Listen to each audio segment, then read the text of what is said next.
আরে বোন,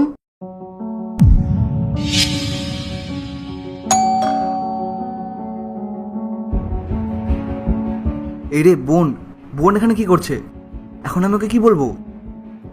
কিছু করতে হবে না তোমাকে, তুমি এখানেই থাকো, ওর সামনে তোমাকে যেতে হবে না। আমি ওকে নিজের মতন করে হ্যান্ডেল করে নিচ্ছি, তুমি থাকো, আমি কথা বলে আসছি ওর সাথে। আরে বৌদি, নমস্কার। নমস্কার। বৌদি, দাদা বাড়িতে আছে?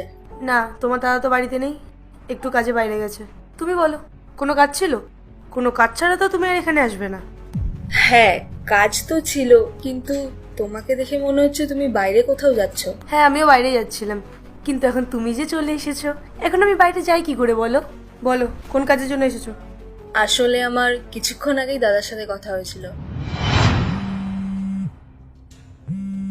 আরে বোনের ফোন। হ্যাঁ বোন বল। কেমন আছিস? আমি ঠিক আছি, তুই কেমন আছিস? দাদা, একটু সাহায্যের দরকার ছিল, যদি কিছু টাকা পাওয়া যেত তো। টাকা চাই তোর? ঠিক আছে, কত টাকা চাই? রোহান, তোমার বোনকে এক টাকা দেওয়ারও দরকার নেই, নির্লজ্জ কোথাকার। যখনই টাকার দরকার মুখ উঠিয়ে চলে আসে। আমাদের কাছে কি গুপ্তধন আছে নাকি, জমিয়ে রেখে গেছে আমাদের কাছে? আরে কথা তো বলতে দাও। হ্যাঁ বোন বল। ফোনটা স্পিকারে দাও, আমি শুনবো কি বলছে।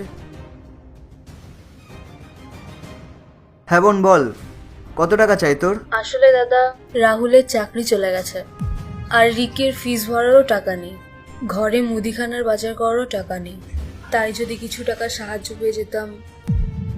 রোহান, তুমি আমার কথা কান খুলে শুনে রাখো। তোমার বোনকে যদি তুমি একটা টাকাও দিয়েছো না, তাহলে কিন্তু আমার থেকে খারাপ আর কেউ হবে না। তোমার বোনকে বলো তোমার বিজনেসে লস হয়ে গেছে, তোমার কাছে এখন কোনো টাকা নেই, তুমি অনেক ধারে পড়ে গেছো। ওর সামনে এমন দুঃখ প্রকাশ করো, তাহলে দেখবা আর টাকা চাইবে না তোমার কাছে। আর একটা কথা কান খুলে শুনে রাখো, তুমি যদি তোমার বোনকে একটা টাকাও দিয়েছো, তাহলে কিন্তু সেটা তোমার জন্য ভালো হবে না, বুঝলে? আর তোমার বোনকে বলে দাও আমার বাড়িতে যেন ও না আসে।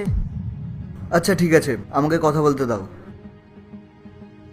হ্যালো বোন, আমাকে না ক্ষমা করে দিস, আমি তোকে এখন সাহায্য করতে পারবো না। আসলে আমি নিজেরই ঋণ শোধ করতে পারিনি, আর তুই তো জানিস আমি নতুন বিজনেস শুরু করেছি, আর সেটাও খুব একটা চলেনি, আর তাই আমি অনেকটা লসে চলছি। বোন, আমার কাছে যদি টাকা থাকতো আমি তোকে সত্যিই সাহায্য করতাম, কিন্তু আমার কাছে এখন 1 টাকাও নেই রে। তুই প্লিজ কিছু মনে করিস না। ব্যাস, হয়ে গেছে তো বলা। পার্ট 2 দেখতে সাবস্ক্রাইব করো ভেলকু 78M।